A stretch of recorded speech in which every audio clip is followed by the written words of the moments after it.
This brings us to the 9th lecture, and we will now discuss the beast from the sea. The beast from the sea. What is important, and it was a very good question from Geert, is that we shouldn't take Revelation, everything that's been told in Revelation chronologically. That's not meant to be read like that. We've already discussed the structure. We should adhere to the structure, and what happens is, within the framework of the structure, various things are focused on. So there you have a focus, for example, in chapter 7, you'll have a focus on the 144,000. You'll have a focus on those that come out of the Great Tribulation. But it doesn't say where they fit in. It's just a focus. Again, chapter 12 focuses on this woman. Chapter 13, which we will discuss now, focus on the beast, as well as on the false prophet. Then later on, chapter 17, focuses on the great prostitute. So there are various focusing, that the author is focusing on various important actors that will play an important role during this last period of 3.5 years. But we should not consider that chronologically as part of the story, because at the end of chapter 11 we find, after the 7th trumpet has blown, we read that Jesus takes up his rule, and he becomes ruler on earth. Now obviously, after that we find suddenly now the woman is in the desert, she's persecuted by the dragon and so on, and then we read about the beast. That's not things that will happen after Jesus has taken up the kingdom, you see. So it's just focusing on these things, and we should fit them into the structure of the book. You've got it. And the structure of the book is, Jerusalem will be taken. There will be a great war against Jerusalem, which is depicted by the first 6 trumpets. And then the 6th trumpet also includes 42 months during which Jerusalem will be trampled underfoot. During that's the second half of the 7 years, that's 3.5 years. During that period, the 2 witnesses will be operative. Israel will be persecuted. The beast will be on the scene. The false prophet will be operating before the beast. All these things will happen during that period. That will be, the Christians will be persecuted. The many that come from the Great Tribulation that dies during that period. Okay. You all happy? Anything that's not clear to you? So after the big battle in Jerusalem, Yes. the 3.5 year, Yeah. that is Armageddon. Yeah, the Armageddon is at the end. Yeah, but that's direct after the 3.5 years? After the 3.5 years, yeah. But we'll come back to Armageddon. We'll discuss it in the framework of the 7 vials, which will be on Tuesday only. So today we're only discussing the actors, the 4 actors. Say again? 4 important actors in the book. Oh, Okay, so the beast from the sea is now the topic. Let's see what we read about the beast. The beast that comes forth from the sea, appears from the sea. Verse 1. This beast, you've read it. Chapter 13, verse 1. According to chapter 17, verse 15, the sea symbolizes peoples and multitudes and nations and tongues. Jeru, my friend, you're welcome to take your seat. Thank you. And somebody, I believe, will translate for you. I'm not sure who that will be. Are you okay, Judith? Yeah. Do you want maybe that Michal translate a little bit? Michal, would you mind? Yeah, Yeah, give her a break. She has already done it for some time now. And I mean, you are well underlined in this book.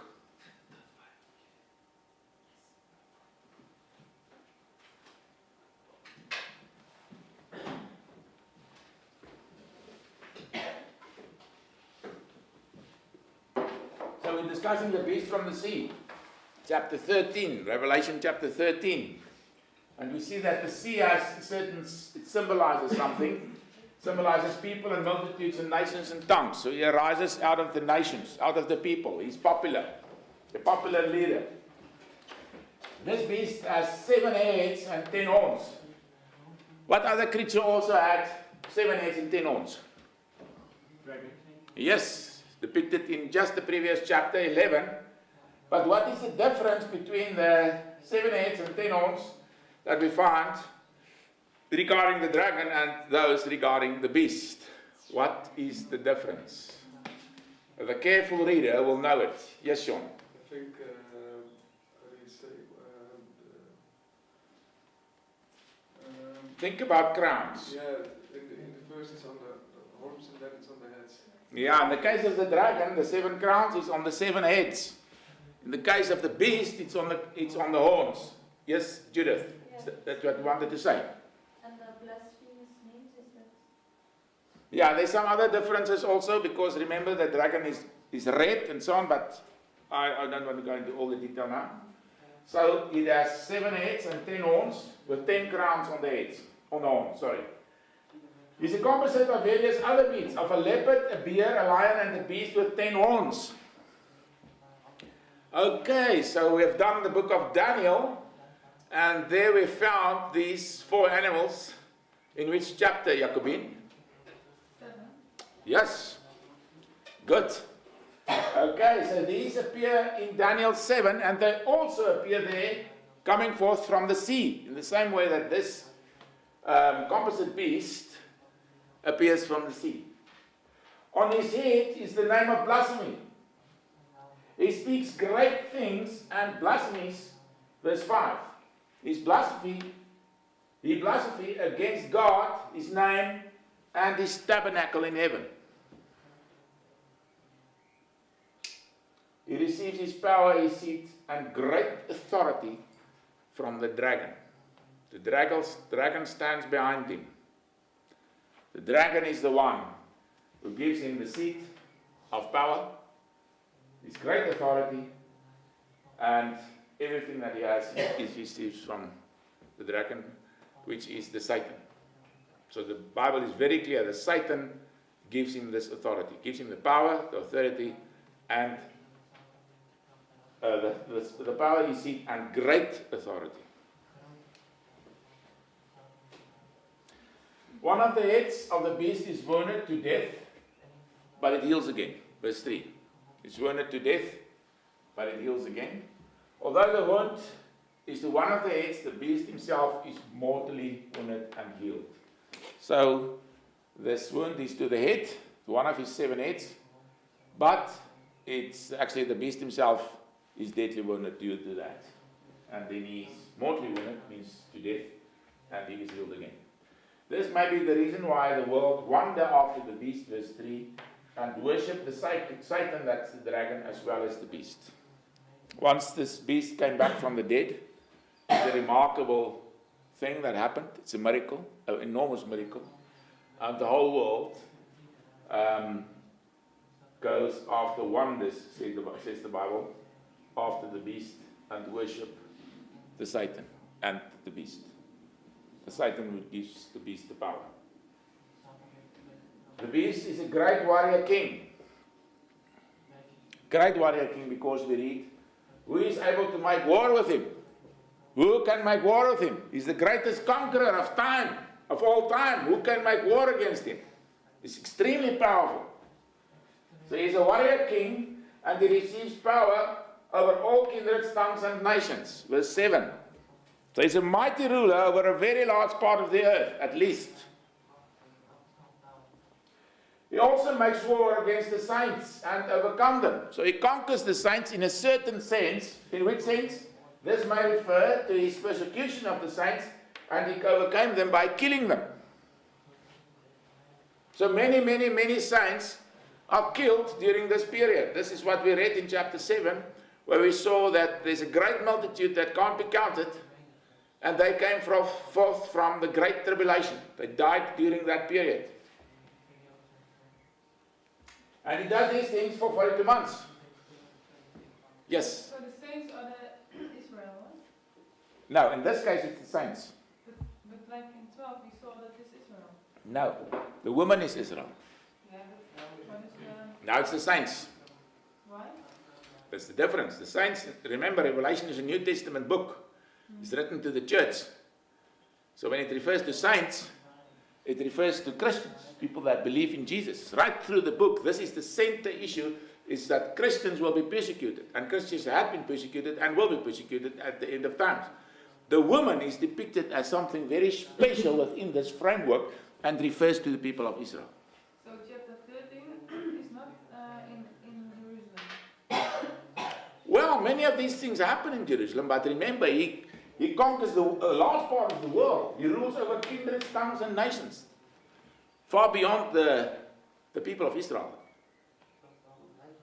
Yes? Yeah, I think also in chapter 12, verse 17, gives an answer to the question of Yasmin. That's right. There's about she's not listening. And she's not listening. Jacobine, we want you to listen. He's answering the question. Yeah, but in chapter 12, verse 17, He also persecutes. then you see that she's persecuted her seed, with the people out of Israel, and the one who follows the witnesses of Jesus Christ. Okay, there you've got it very nicely. No, it says de overige van haar nageslacht. Haar nageslacht. Zo is dat, hoor. Yeah, and the one, Ja, maar die, ik lees het zo, dat hun dan het wotten afnemen. Dat nageslacht.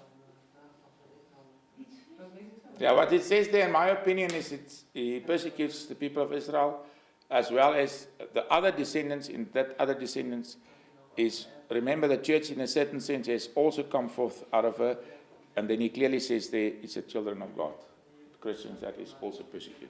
Which verse was it? Because now End of chapter 12. What is the? Oh yeah. Did you find it?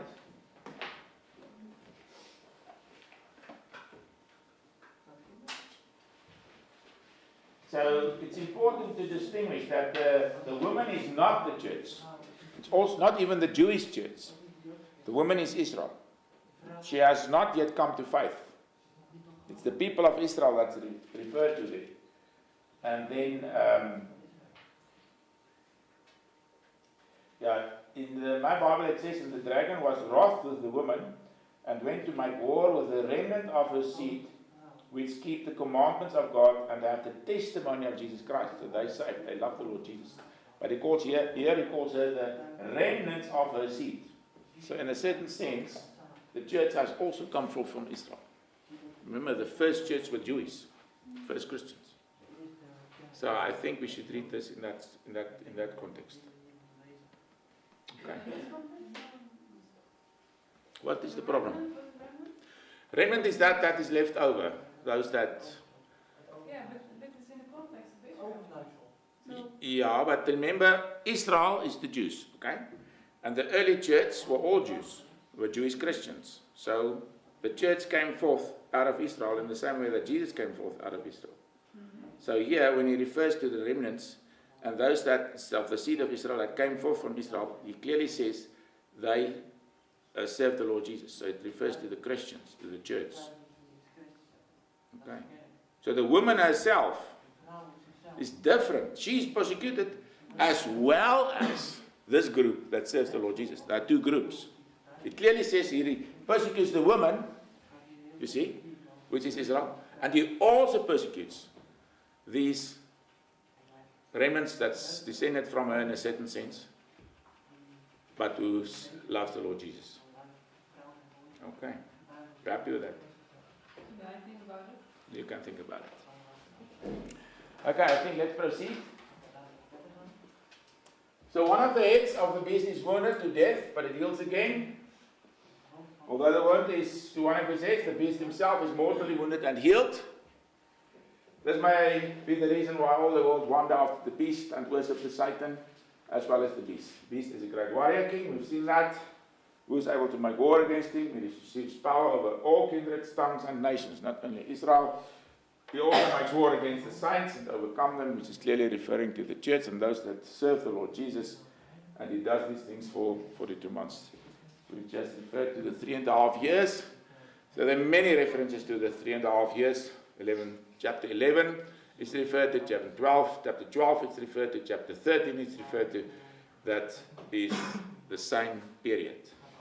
While the beast is on the scene, after he has conquered Jerusalem, and the city is trampled under feet, and the two witnesses is operative, the beast persecutes Israel and the church. Israel will go into the desert. Will flee, yeah, you can say that, will flee. Okay, there's such a tense form, I think. She will flee into the, that's correct, yeah. She will flee into the desert. And he will also persecute the Christians that will be from all the other nations over which he will have rule. And during that period, many Christians will die. And eventually, we read in chapter 11, he will also kill the two witnesses. And then they will lie on the streets of Jerusalem for 3.5 days, only days, and then they'll go to heaven. They'll be resurrected and go to heaven. So let's discuss the 7 heads and the 7 horns. This is actually in chapter 17 that we find a more detailed discussion of that.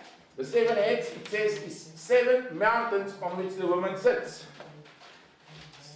Now the woman, in this case, is the great prostitute, and we'll discuss a little bit later today. So I won't discuss that now any further. These are also 7 kings, or actually 7 kingdoms that is referred to. And 5 of these kingdoms had fallen. They passed. One is, and the other is yet to come, according to chapter 17. So 5 kingdoms lies in the past. One was on the world scene during the period that St. John had these visions, and one was still in the future. The beast himself that comes from the sea is and will be the 8th. So these 7 heads of the beast and of the dragon refers to these 7 worldly kingdoms, and the beast himself is the 8th. These kingdoms or empires may refer to the various empires that ruled over Israel. Remember, the beast is a composite figure, and he actually is 3 or 4 of the kingdoms that we saw in the framework of the prophecy of Daniel chapter 7 forms part of this beast. So that gives us reason to believe that this is exactly how we should understand it, that the previous empires that was on the world scene and that the prophet Daniel also referred to, that ruled over Israel, I'm going now very fast, that they are the ones that's being referred to. So the 5 that has passed, I will pose the Egyptian, the Neo-Assyrian, the New-Babylonian, the Persian, and the Macedonian empires. So you'll see 2 of these empires goes back to the time before Daniel. So only some of them have been referred to by Daniel, namely the New-Babylonian, Persian, and Macedonian empires, which we have discussed in some detail. Yes? Why are these 2 now involved in it? I would say that these 2 also ruled over Israel. Yeah, that's true. But why doesn't Daniel mention it? It was before the time of Daniel, so the prophecies of Daniel is just since his own time. I would say that that's the reason. But there's no other way that one can really interpret these seeds except in this way, I think. This is the only sensible explanation. It's quite generally, I think, accepted. The Neo-Assyrian, that's the kingdom that takes the 10. Exactly, that took the 10 tribes into captivity. Okay, then the last 3 are mentioned in the book of Daniel. The one that's the kingdom that was in the time of St. John. That's clearly the Roman Empire. That's the 4th empire that Daniel saw in his vision in Daniel chapter 7. The rest, the other 2, were in St. John's future. That's the 7th kingdom as well as the kingdom of the beast. Both of these, in the time of St. John, he says that lies in future. So the 7th kingdom or empire, here we should now try and figure this out. It's not easy, but I would propose that this may refer to the reign of the 10 kings that are depicted by the 10 horns of the beast, because we do read that they will also rule in a kingdom. I don't like it if we interpret a book like Revelation and we move outside the rest of the prophetic structure of the Bible. Because then we can start reading anything in here, which I don't like. I don't think that's a good way to interpret prophecy. So since these 10 kings are referred to in the book of Daniel and in Revelation, and we do read in the book of Daniel, for example, that they will constitute a kingdom of their own, for example, in chapter 12 and 7, especially in chapter 2 and 7, but especially in chapter 2, I believe that this seventh kingdom most likely referred to the kingdom of the 10 horns or the 10 toes. The 10 horns, they are kings who have received no kingdom as yet. You see, Revelation 17. No kingdom as yet, but received power as kings in the time just before and during the rule of the beast. So they have not received any kingdom as yet. Yes? But like, in our 8 kingdoms, right? Yes. So then, The eighth one is the beast himself, the Antichrist. okay. Yeah.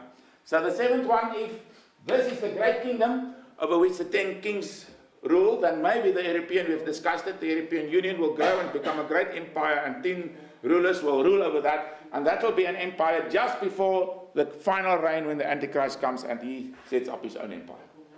Yeah, and Antichrist will come out of the 10 kings. Exactly. He'll come afterwards. So they, these 10, have one mind and shall give their power and strength to the beast. So before the beast arrives, they already have power and strength. They're already on the world scene. In Daniel, they already rules. It's only after these 10 that the 11th horn appears on the head of the beast in Daniel chapter 7. And then we read they rule for 1 hour with the beast. So they actually also rule with him, together with him. He doesn't rule on his own, they're with him. They give their power and strength to him, and then they rule with him. And the Lamb of God fights against the beast and the 10 kings in Revelation 17 during the battle of Armageddon. We'll just go back further, and in chapter 19 we also read about the same battle that's referred to in chapter 17. It's clearly the same battle. Okay. So now we've discussed the 7 heads of the beast and the dragon. 7 kingdoms throughout history. You can just go back a little bit. So we see the 7 kingdoms. 5 were in the past: Egyptian, Assyrian, Neo-Babylonian, Persian, and Macedonian. 1 were in the time of St. John, that's the Roman Empire. The 7th lies in the future for him. I propose the kingdom of the 10 horns or 10 toes, and the 8th is that of the beast himself.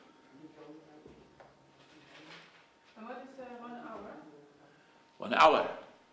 How do you think should we take that? 1 hour? Do you think they will rule for 1 hour? Maybe that they fight already. I think it's just an expression. I don't think it will be 1 hour. I think 1 period. It's a short period. Yeah, not too long. Okay, the beast from the sea compared to the 11th horn of Daniel 7. So we have now already seen this enormous lot of Daniel in Revelation. And now I would like to compare the beast that we've just discussed, who will persecute the saints and who will be on the world scene according to Revelation 13 for 3.5 years. I would like to compare him with the 11th horn of Daniel 7. Remember, we discussed the 11th horn of Daniel 7, and we saw he came forth out of the 4th kingdom, which is the Roman kingdom. At first, out of the Roman kingdom will come the 10 horns as a kingdom, and eventually will come this 11th horn. And we've discussed that in the context of the future events, because in that time will come one like the Son of Man with the clouds of heaven, which is Jesus, and during his second coming he will appear and makes an end to the rule of this 11th horn. You remember that? Are you with me, Jacobine? Sorry, You, I missed the last sentence. are you on another planet? I hope so. No, I was reading that, so I missed Okay, but now you're with me. Okay, so Revelation 12 and 17, the beast from the sea. Daniel 7, the 11th horn on the beast with 10 horns. At first, we find in Revelation 12 and 13 that the beast rules with 10 other kings. In Daniel 7, we also find he rules with 10 other kings. In Revelation 12 and 17, we find he makes war against the saints. In Daniel chapter 7, we read he wears out. It means he persecutes the saints. So he rules with 10 other kings. He persecutes the saints. He speaks great things and blasphemies. This beast from the sea. In the same way, the 11th horn in Daniel chapter 7 speaks great words against the Most High. Same thing.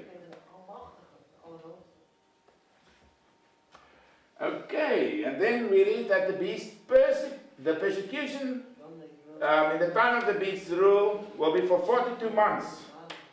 And it's also referred to in chapter 12 as a time, times, and half a time. 3.5 years. In Daniel we read that the persecution will be, verse 25, for a time, times, and the dividing of a time. Just the same time period that we're talking about. Then we read that in Revelation, Jesus will make war against the Antichrist, and that is in chapter 17, or against the beast, and that is in chapter 17, verse 14.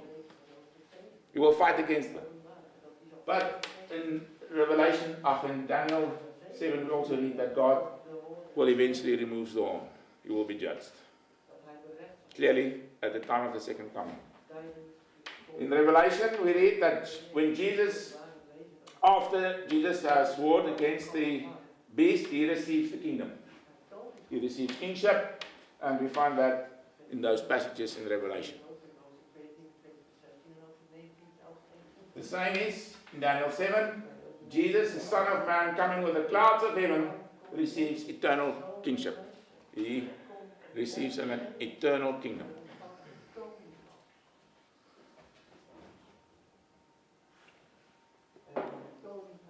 Is it clear to you all?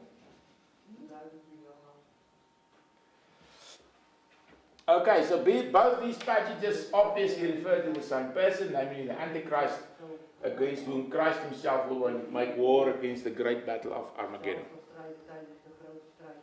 There can be no doubt that the prophecy of Daniel places the rule of this king in the context of the second coming. Remember, Daniel placed the rule of the 11th horn in the time when the Son of Man will come with the clouds of heaven, which is the second coming of Jesus, when Jesus Christ will appear as the Son of Man on the clouds of heaven. So it's end time events that's referred to, nothing else. It's not before that. It's only at the end of time that this will happen. Let's discuss the empire of the Antichrist. What will his empire be like? The 8th one. The 8th kingdom, 8th empire will be that of the Antichrist, who will also rule over Israel. Okay, where will he appear? Now let's first look at the 11th horn. The 11th horn comes forth from the great and terrible beast with 10 horns, which depict the Roman Empire. We've discussed that in detail. And I don't think there's anybody that's not yet happy at this stage regarding this fact. Or is there anybody? You're all happy? Marie-Louise? I'm going a little bit fast. Yeah, it's a lot of information. So remember the 11th horn in Daniel 7? It came from the great and terrible beast with 10 horns. You remember the 4th beast? First the lion, then the bear, then the leopard with 4 heads, then the great and terrible beast with 10 horns. And to which does that 4th beast refers? Can you remember, Marie-Louise? Which kingdom? Which empire? Great and terrible beast? Yeah, but I'm first there. The great and terrible beast. Which one was that? The 4th kingdom? It was the Roman Empire, remember? You're tired. The 4th beast was remember we discussed it, it was the 4th. It refers to the Roman Empire. First the Neo-Babylonian Empire, then the Median and Persian Empire, then the Great Macedonian Empire, then the Roman Empire. So we saw that in the end of days, 10 kings will come forth from the geographical area of the Roman Empire. Remember we discussed that.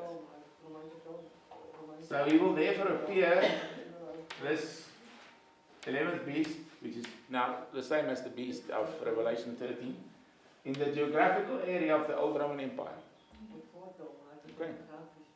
You've seen that before. You with me, Aneta? And you, Yeah, Jacobine? I'm thinking like, yeah. I'm now putting everything together. So now I'm putting Revelation with Daniel. So we've just seen in the previous slide that this 11th horn of Daniel 7, which refers to the Antichrist, is exactly the same as the beast in Revelation 13. He does the same things, he rules for the same time, he appears at the same period. It's exactly the same thing. And Revelation 13 are just going back to Daniel chapter 7, and it's clearly the same figure that's being talked of. Yeah, but I'm still wondering what America and China and the rest of the Don't worry about them. something like Yeah, this is the ancient world. And remember, the prophet speaks in terms of the world that is known to him. And in the first place, what is extremely important, it's primarily concerning Israel. But the Roman Empire also, it ruled over Israel. And the fourth kingdom was the old Roman Empire. And we've discussed that the 10 horns will arise from the geographical area of the old Roman Empire. And since he rules over those 10, they give their power to him. Obviously, he will also rule in the geographical area of the old Roman Empire. Okay. So according to Daniel's prophecy about the metal image, the kingdoms that came forth from the old Roman Empire included both iron and clay. That's the Romans and the Germanic peoples. You remember the iron and the clay that we talked about? The 2 feet. From the 2 feet came the 10 toes. As such, the future Roman Empire may include the northern parts of Europe. We've already discussed that. So, it will include the old Roman Empire as well as certain northern parts of Europe where the Germanic peoples originated, which refers to which the clay has actually bearing on them.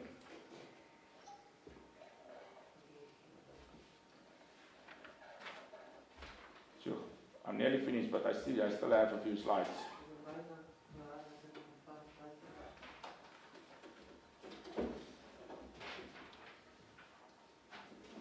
Okay, so he will appear, the Antichrist will appear in the geographical area of the old Roman Empire. Are you back? Can they hear me? So they missed a little bit, but they have the slides. Okay, so then they'll follow. But we'll really have to proceed, otherwise. Yes. Okay, everybody happy? Yes. So when will he appear? We may use the image of the metal statue that Nebuchadnezzar saw in the dream to answer this. Here the 10 toes agree with the 10 horns. After the Roman Empire depicted by the 2 legs of iron of Daniel 2, as well as the Holy Roman and Byzantine empires, remember, depicted by the feet of iron and clay, have passed. After that comes the rule of the 10 toes. Remember that, Daniel 2. And this means that the empire of the 10 toes or horns, these kings will rise in the geographical area of the old Roman Empire as a restored Roman Empire. Maybe the deadly wound also refers to the Roman Empire that's died and will be restored. That is also a secondary possibility. So the Antichrist will appear in this empire when the 10 kings give their power over to him.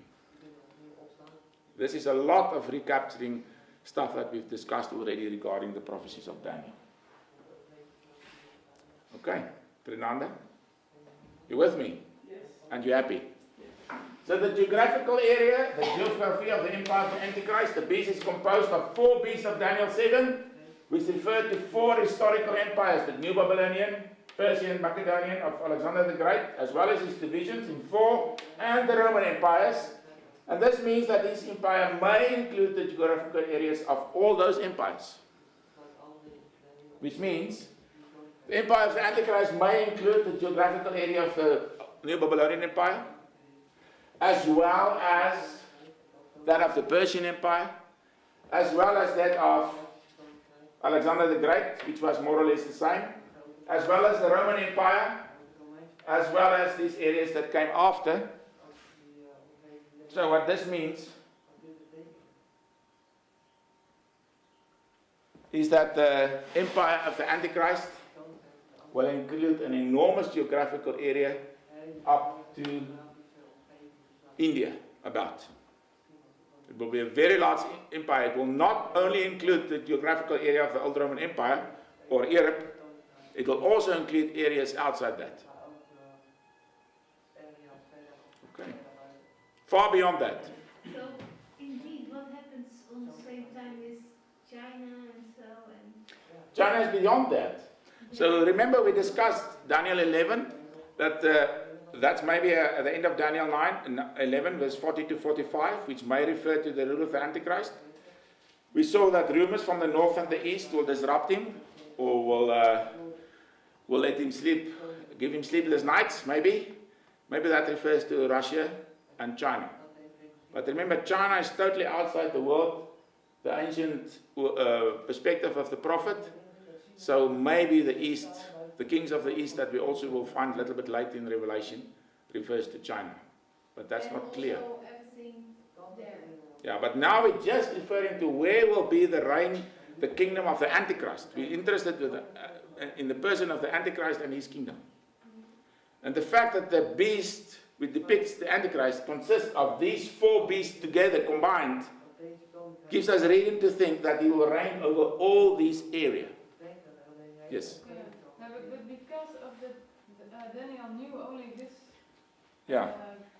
area, Yeah. can it then not be that in these days he Yeah. knows much more areas, like that he knows about this specific area because he doesn't know about more. It's possible, but the prophecy says this will be the area over which he will rule. So I believe this will be the area over which he will rule. So the prophecy uses historical context and historical prophecy. I agree with you.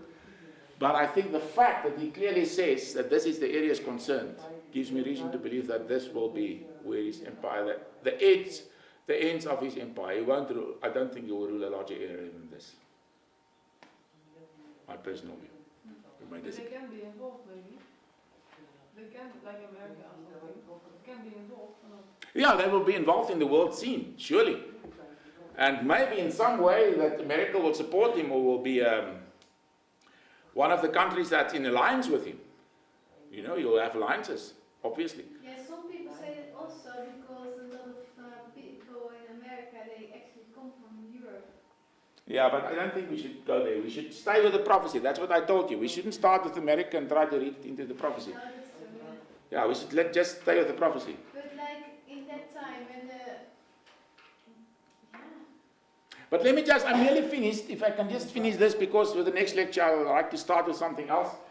The final 7 years of Daniel 9 verse 27, we can discuss these things in the context of the 70 weeks of years now. What we've just talked about, prophesied by Daniel chapter 9. If the beast of Revelation 13 is the same as the 11th horn of Daniel 7, then both passages refer to the same 3.5 years. This is extremely important. So in the 3.5 years that the beast will be on the scene, the Antichrist, is referred to in both Daniel and Revelation. And this may be the last half of the 70th week of years, the final 7 years prophesied by Daniel. So the final 7 years, it lies in the future. We've discussed that.